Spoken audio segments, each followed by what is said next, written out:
आरती आणि सुरेशच्या लग्नाला 1.5 महिना झाला होता. सुरुवातीच्या काळात सगळं काही व्यवस्थित चाललं होतं. आरतीच्या सासरी फक्त तिची सासू मीनाताई होत्या. त्यांनी आरतीला लग्नानंतर आठवडाभरातच घरातली सगळी कामं समजावून सांगायला सुरुवात केली आणि आरतीने पण आनंदाने मन लावून पुढाकार घेऊन तिच्या घराची नवीन जबाबदारी घेतली होती. लहानपणापासूनच तिला जेवण बनवण्याची आणि घर टपटीप ठेवण्याची आवड होती. त्यामुळे लगेच तिने घराची जबाबदारी सांभाळून घेतली आणि तिच्या सासूला मीनाताईंना आराम करायला सांगितला. सगळं काही खूप छान चाललं होतं. पण जेव्हा कधी आरती काम संपवून आराम करायचा विचार करत असायची तेव्हा तिची सासू काही ना काही काम तिच्या हातात आणून देत होती.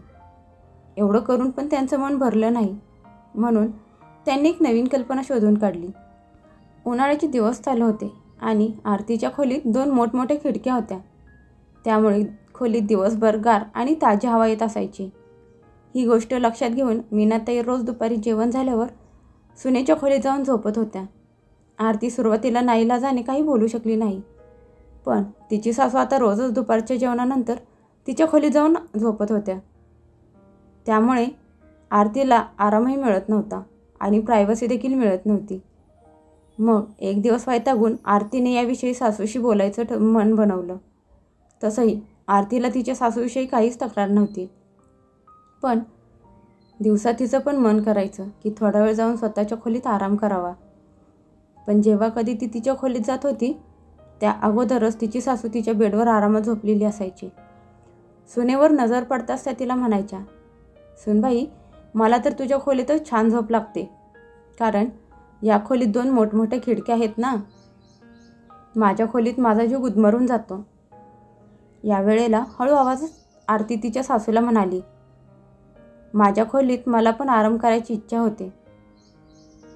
तिची सासू तिला म्हणाली, सुनबाई, हे घर माझ्या नवऱ्याच्या मेहनतीच्या कमाईतून बांधलेलं आहे. मेहरबानी समज की त्यांनी एवढं छान घर आणि एवढी छान हवेशीर खोली बांधून ठेवली. नाहीतर लग्नानंतर तुला खूप मोठा प्रॉब्लेम झाला असता. या घरावर तुझ्या आधी माझा हक्क आहे. तू या खोलीला तुझ्या खोलीचं नाव देऊन एवढी नाचू नकोस. अगं, ही खोलीच काय, हे सगळं घर माझं आहे. हे ऐकून आरतीला खूप वाईट वाटलं. ती गप्प बसली. असंच बघता बघता खूप दिवस निघून गेले. पण अजूनही रोज दुपारी तिची सासू तिच्या खोलीत जाऊन झोपत होती. मग एक रात्री एकांतात ती तिच्या नवऱ्याला म्हणाली, अहो, ऐकताय का? तुम्ही आल्यानंतर तर सासूबाई त्यांच्या खोलीत निघून जातात, पण दिवसभर त्या याच खोलीत बसून असतात.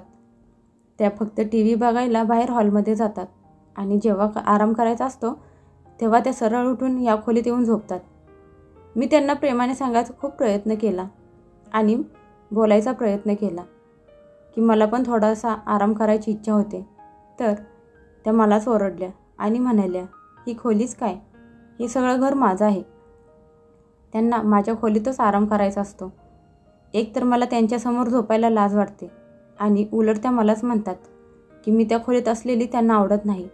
त्यामुळे बाहेर मला हॉलमध्ये सोफ्यावर बसावं लागतं. दिवसभर मला खूप त्रास होतो. मला सासूबाईंच्या खोलीत जाऊन झोपायला अजिबात आवडत नाही, कारण मी अशी सहज कोणाच्याही वापरलेल्या गादीवर आणि चादरीचा वापर करू शकत नाही. आता तुम्हीच सांगा, मी काय करू? हे ऐकून सुरेशला आश्चर्य वाटलं आणि तो म्हणाला, माझ्या लग्नाच्या अगोदर पण आई दिवसभर उन्हाळ्यात त्या खोलीतच पडीक असायची आणि थंडीत पण खिडकीतून ऊन येते म्हणून त्यांना तिथं झोपायला आवडायचं. पण माझ्या लग्नानंतर पण त्यांच्या त्या वागण्यात बदल झालेला दिसत नाही. मला यावर तिच्याशी बोलायलाच पाहिजे की आरतीला पण आरामाची गरज वाटत असेल. ही खोली आता आपली आहे आणि तिनं असं या खोलीत येऊन आपल्या बेडवर नाही झोपायला पाहिजे. पण आता तूच सांग, मी या विषयावर आईशी कसं बोलू? तिला वाईट पण वाटू शकतं. आरती विचार करू लागली की सासूबाई एवढ्या तर वेड्या नाहीत. त्यांनी पण कितीतरी वर्ष त्यांचा संसार केला आहे. त्यांच्या नवऱ्यासोबत आयुष्य घालवलं आहे. आपल्या मुलांना लहानाचं मोठं केलं आहे. सासू सासऱ्यांसोबत जमवून घेतलं आहे. मग त्यांना एवढं पण कळत नाही का की नवरा बायकोच्या खोलीत असं दुसऱ्या कोणी यायचं नसतं? सासूबाई कितीही साध्या आणि भोळ्या असल्या तरी त्यांना एवढी छोटीशी गोष्ट समजायला पाहिजे. त्यामुळे आरतीला असं वाटत होतं की त्या जाणून बुजून तिला त्रास देण्यासाठी असं करत असतील. पण सुरेशचं बोलणं ऐकून ती खोल विचारात बुडून गेली. मग बराच वेळ विचार केल्यानंतर ती गालातल्या गालात हसत म्हणाली, ऐका ना सुरेश, माझ्याजवळ एक आयडिया आहे. त्यामुळे सासूबाई पण खुश होतील आणि माझा प्रॉब्लेम पण सुटेल. हे ऐकून सुरेश तिला म्हणाला, काय कल्पना आहे मला तरी सांग. आरती हळू आवाजात म्हणाली, पण यात तुम्हाला माझी मदत करायला लागेल, माझी साथ द्यायला लागेल. माझ्यावर विश्वास ठेवा, सगळं काही ठीक होईल आणि कुणाला वाईट पण वाटणार नाही. सुरेश आनंदात म्हणाला, शेवटी तुला म्हणायचं तरी काय, जरा समजेल असं बोल ना. आरती तिच्या नवऱ्याला म्हणाली, आपण एक काम करू, आपण आपली खोली सासूबाईंना देऊन टाकू, कारण त्यांना त्या खोलीत आराम करायला आवडतो. आपण ही खोली सासूबाईंना देऊन टाकूया. त्यांची खोली जरा छोटी आहे आणि त्याची खिडकी पण लहान आहे, पण मी ॲडजस्ट करायला तयार आहे, कारण कमीत कमी त्या छोट्या खोलीत मला आराम करायला तरी मिळेल आणि प्रायव्हसी पण मिळेल. तिचं बोलणं ऐकून सुरेश आनंदाने नाचायला लागला आणि तिला म्हणाला, ही तर तू खूप छान गोष्ट सांगितलीस.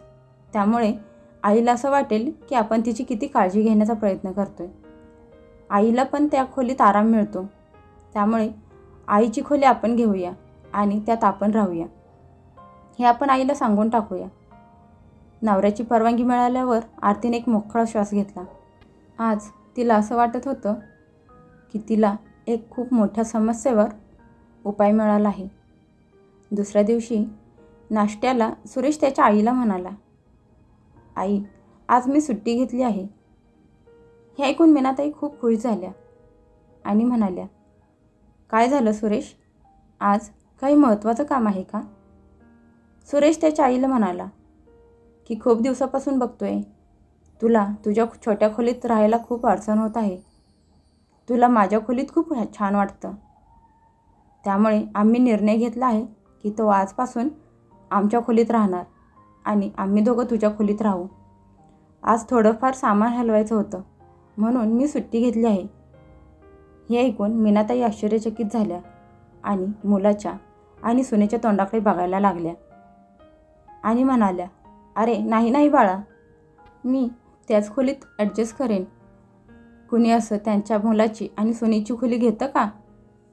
आरती पटकन म्हणाली, अहो नाही सासूबाई, तुमचं आता वय झालं आहे आणि तुमची काळजी घेणं आमचं कर्तव्य आहे. तुम्ही आमच्या खोलीतच राहा. मीनाताई तर नकारच देत राहिल्या, पण तरी पण त्यांच्या मुलाने आणि सुनेने त्यांचं काहीच ऐकून न घेतलं नाही आणि त्यांनी त्यांची खोली मीनाताईंना देऊन टाकली. आता मीनाताई काही कारण सांगून त्यांच्या खोलीतून माघारी जाऊ पण शकत नव्हत्या. त्यामुळे आता नाईलाजाने का होईना त्या नव्या परिस्थितीचा स्वीकार करून त्या खोलीत राहत होत्या आणि आरती पण तिच्या त्या हक्काच्या छोट्याशा खोलीत आरामात जाऊन वेळ घालवत होती. कशी वाटली तुम्हाला आरतीची आयडिया? कमेंट करून नक्की सांगा.